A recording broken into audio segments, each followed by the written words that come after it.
they knew what I was telling them was going to be the truth. I mean, I'm not going to tell you anything. I'm going to tell you everything's going to happen back here. 4 o'clock, guys going to come in here and they're going to fingerprint you. Shortly after that, we're going to allow you to take a shower. And then we're going to put you in free work clothes, let you dress in free work clothes. Free work clothes would be the clothes you and I would wear. 5, 6 o'clock, whatever your request for last meal, they'll bring it in, and you'll sit there and eat your last meal. During that time, if you need anything else, just ask. You need some more juice, punch, or whatever else we got back here, just ask. Sometimes it has strange requests. Within reason, I'm gonna get it for you. Give me one of those requests. One, man, I sure like to smoke a doobie right now. Well, that's not gonna happen. Guy with the key, he opens the door, swings the door open. There's another correctional officer behind him and another one behind me. So as soon as he does, he follows me in. Then the other correctional officers follow right in behind him. So there'll be 2 in front of the inmate, and then the other 3 right behind him. I tell them to jump up on the gurney, which then I automatically. It's only a few steps from the cell. If I would say no more than 10 steps, if that much, I would immediately go around to the gurney because I always took care of the left leg. So as soon as he laid down, I took care of the left leg. The other person was in front with me would take care of the right. The 3 that fell in behind, one would take care of the right arm, the other one would take care of the left arm, and the other one would be there in case the inmate, once he lays down, if he had a response or tried to get back up, his job was to hold his shoulders down. You're not, once you're up there, you're up there. Within that time, us 4 people would have him done.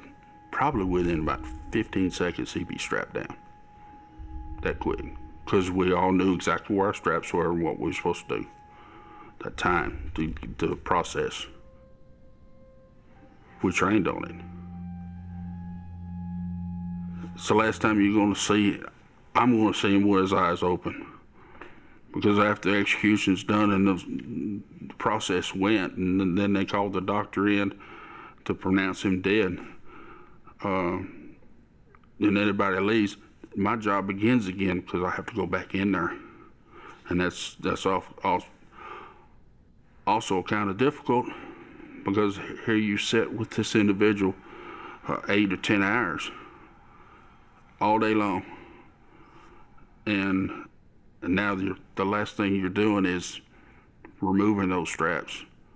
The straps have to be removed and put them on another gurney for the funeral home. And then you didn't think about none of this while you're doing this, the procedure. None of this. You don't put those emotions out there. You do the job. You go home. You did how many executions, roughly? It was over 125. 120, somewhere over 120. It was a bunch. We got to the point where, especially after I think I promoted to captain in 90, we were doing 2 a week. And that was getting tiresome. And what happened to you then?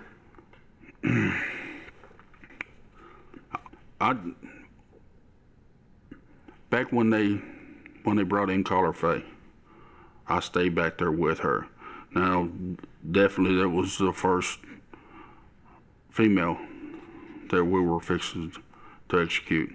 I remember one thing so vividly, that it was an hour before, and I was standing there, and the chaplain was standing there, and she looked at me and she goes, "Thank you, Captain Allen, for everything you've done." I said, "You're welcome." That's all I could say. And what else am I going to say? I'm fixing to strap you down another hour. which we went, procedure and everything went just the way it was supposed to, you know.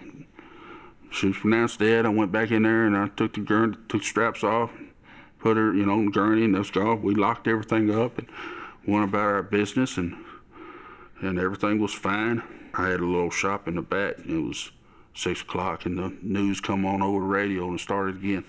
And for some reason, just out of the blue, hearing it triggered me seeing her, and I started shaking. Oh, what's wrong? And then How badly did you shake? It was a shake. It was a shake like I couldn't. Why am I shaking? And then I could see I was sweating, and tears. All of a sudden, and this is hurting. I remembered her. This is 2 days afterwards. I remembered her execution. Hers wasn't no different than anybody else, but it was hers. And then I started actually visualizing the other inmates. As you asked me, did you look in their eyes? When I could see them. I could actually see them in the holding cell again, you know, one right after another. And it seemed like it was just, my wife goes, what's wrong with you? And I don't know.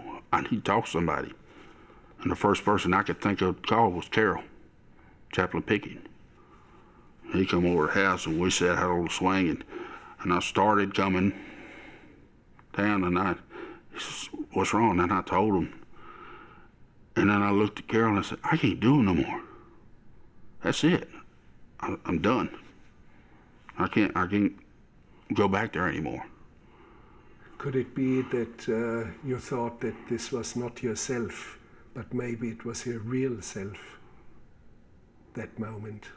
That's a good possibility. What's really deep inside of Yes. you came out. That's very, from that point on, I've had a different outlook in life. If executions was the law, then I was going to make sure that it was done professionally with integrity. After qualifying, and I was a pro capital punishment. After qualifying, after all this, until this day, 11 years later,